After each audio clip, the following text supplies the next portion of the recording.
έχει κολλήσει πουθενά. Τι λες, σοβαρέψου λίγο.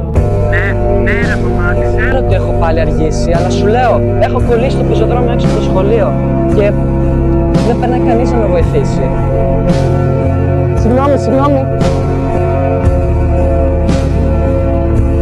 Κοίτα Δόρη, κοίτα εδώ πως είναι. Κοίτα στα μάτια. Γιατί μωρέ, βλέπει ποιες είμαστε. Κοίτα εδώ με το μπαρφουνάκι της πως είναι. Κοίτα στα μάτια σου λέω.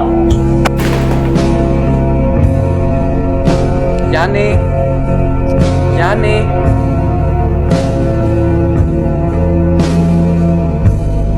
Να σε ρωτήσω κάτι. Θες, μωρέ, Τι έχουμε τώρα? την παρουσίαση Πού είναι αυτό? στην Μουσεδίου. Αυτό είναι πάνω, Ναι, και δεν νομίζω να πεις.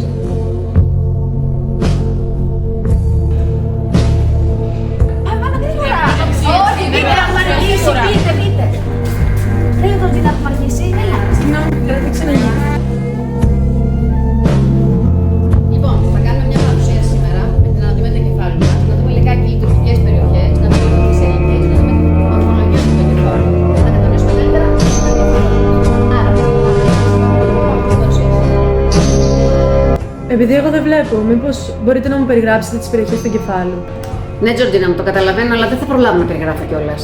Άκου και θα τα καταλάβεις, νομίζω. Ναι, αλλά... Θοδωρή μου, δεν υπάρχει αλλά. Δεν μπορώ να μετακινήσω τους πάγκους. Θα κάτσεις στην πόρτα. Δείξε λίγο κατανόηση. Εγώ να δείξω κατανόηση. Σε τι ακριβώς?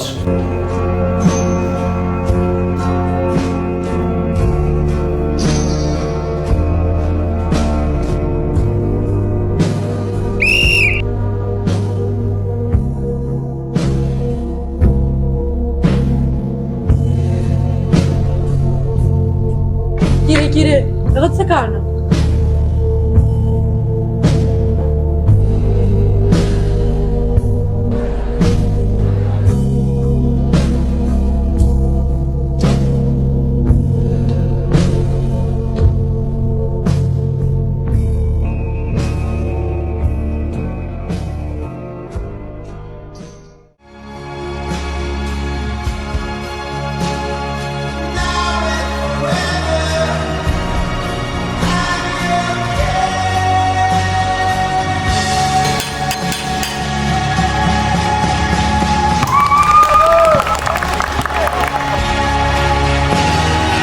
Για πάμε λίγο.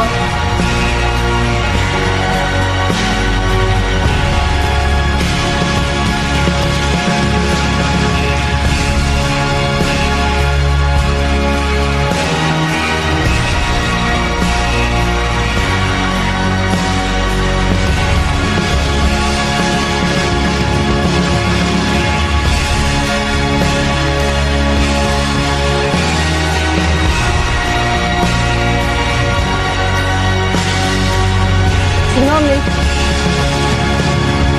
Ευχαριστώ.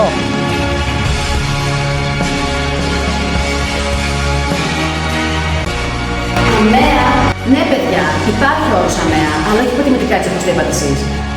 Άτομα με αναπηρία, ή μάλλον όχι. Καλύτερα, άτομα αποκλεισμένα από την κοινωνία και την εκπαίδευση εξαιτίας των εμποδίων που όλοι εμείς, η μία αμαία και οι μη ανάπηροι καθημερινά τους επιβάλλουμε. Ας δημιουργήσουμε λοιπόν μια κουλτούρα σεβασμού στη διαφορετικότητα και ας δηλώσουμε όλοι μας μηδενική ανοχή σε πράξεις και συμπεριφορές που καταπατούν, περιορίζουν ή υπονομεύουν τα ανθρώπινα δικαιώματα. Η ισότιμη συμμετοχή και οι ίσες ευκαιρίες για όλους είναι υπόθεση όλων μας, παιδιά.